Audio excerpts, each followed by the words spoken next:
Lo que consideramos nosotros es que la revolución fue una de las primeras en el siglo XX y cuyos contenidos de gran alcance social se plasmaron en la Constitución de 1917, inaugurada el 5 de febrero en Querétaro, pues es una constitución muy avanzada. Sin embargo, la clase política que está al frente no tiene la voluntad política de implementar esas conquistas plasmadas que son derechos individuales y derechos sociales de los mexicanos. No es sino hasta el periodo de 1934-40 con el presidente de la República, Lázaro Cárdenas del Río, cuando se empieza a tratar de instalar un modelo de carácter nacionalista, en donde se privilegiaba de manera muy clara y correcta el potenciar una ciencia y una tecnología mexicana. Se fundó el Instituto Politécnico Nacional, se decretó un programa educativo socialista, se crearon las normales rurales,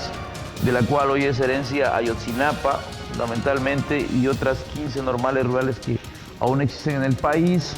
Se repartieron 18 millones de hectáreas a los indígenas y a los campesinos. Este modelo, que se le llamó más adelante modelo de sustitución de importaciones, un modelo estabilizador, privilegiaba reactivar la economía en el campo, en la industria pesada, la mediana industria. Se generaron fuentes de trabajo, se generaron empleos, se creció a un ritmo anual del 6%. Era un modelo, a nuestro juicio, que si hubiera estado conducido por la clase obrera,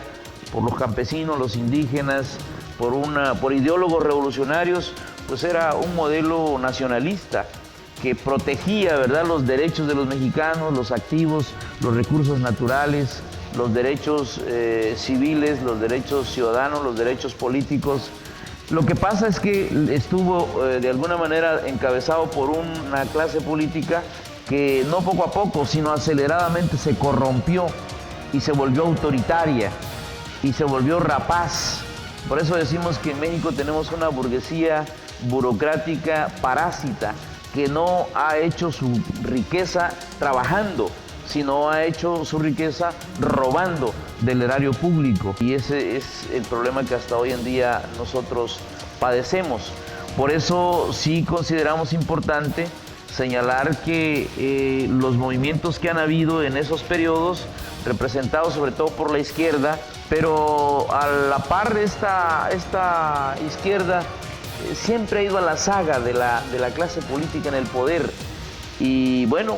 un gran tramo estuvo ilegalizada. El Partido Comunista no se legaliza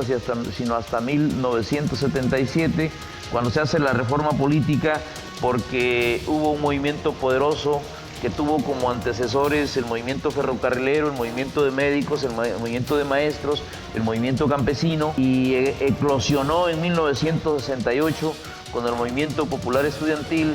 donde la represión brutal se le vino encima a este movimiento, encabezada por el entonces presidente Gustavo Díaz Ordaz. Ante la cerrazón casi total de la legalidad en el país, pues muchos grupos de trabajadores y estudiantes no tuvieron otra alternativa más que organizarse militarmente, y se formaron más de 20 grupos militares en el país. Esta situación puso, por supuesto, en peligro la estabilidad, el privilegio, la acumulación de prebendas de la clase política, y empezaron a razonar cómo lograr desactivar estos detonantes revolucionarios que representaban estos grupos en el país, en el norte, el sur y el sur-sureste. Viene la reforma política, la primera reforma política, encabezada por el principal ideólogo de esta iniciativa, que fue Jesús Reyes Heroles. El criterio fue lograr negociar con los grupos armados para que abandonaran la lucha militar, la lucha de la violencia revolucionaria, y se incorporaran a la lucha política, ¿no?, a través de la formación de partidos políticos legales de izquierda. Ahí es donde surge el tema de las diputaciones plurinominales, para darles espacios, porque ellos decían que más valía un guerrillero parlamentando en la tribuna que un obrero, un campesino, un intelectual con las armas en la mano en la montaña, la sierra o la ciudad.